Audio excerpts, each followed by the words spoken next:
আজকে বানাচ্ছি আমি চাল পটল। সোমবারে দিয়েছি গোটা গরম মশলা, একটা তেজপাতা আর গোটা জিরা, আর আধা ইঞ্চি পরিমাণ আদা, 5টা কাঁচা লঙ্কা, আধা চামচ জিরে গুঁড়া আর কিছুটা কাশ্মীরি লঙ্কা গুঁড়া দিয়ে দিলাম কালারের জন্য।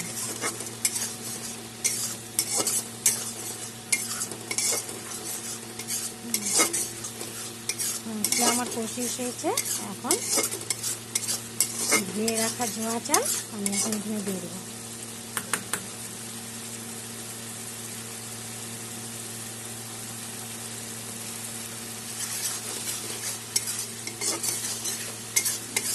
মশলা থেকে তেল বেরিয়ে গেছে, এখন আমি জোয়া চালটা দিয়ে দিলাম।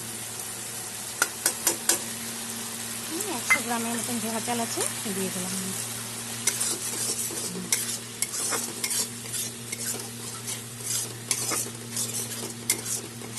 আর দেব পটল, দিয়ে দিলাম পটল।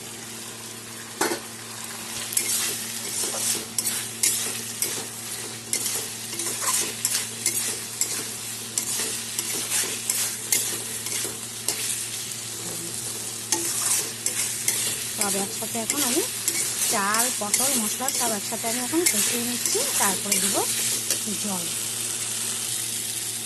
সব কিছু আমার কষানো হয়ে গেছে, এখন দিয়ে দেব জল। দিয়ে দিলাম জল।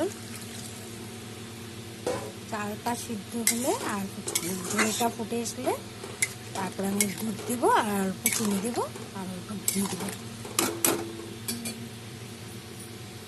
দিয়ে দিলাম অল্প লবণ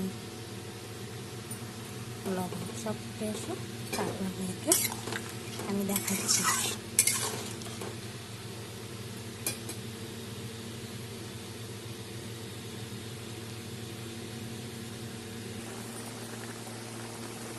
এখন দিয়ে দিব 1 কাপ দুধ আর দিয়ে দিলাম চিনি, টেস্টের চিনি। আমার চাল পটল হয়ে এসেছে, দেখতেও খুব সুন্দর হয়েছে, কালারটাও সেই সুন্দর হয়েছে, খেতেও সেই টেস্টি হবে। তোমরা এরকম করে বানিয়ে খেয়ে বলবে কেমন হয়েছে। খুব টেস্টি হয় এরকম করে বানালে। কিন্তু আমার ঝোলটা বেশি হয়েছে, কিন্তু ঠান্ডা যখন হবে তখন ঘন হয়ে যাবে। এখন পাতলা লাগছে, যখন ঠান্ডা হবে ঝোলটা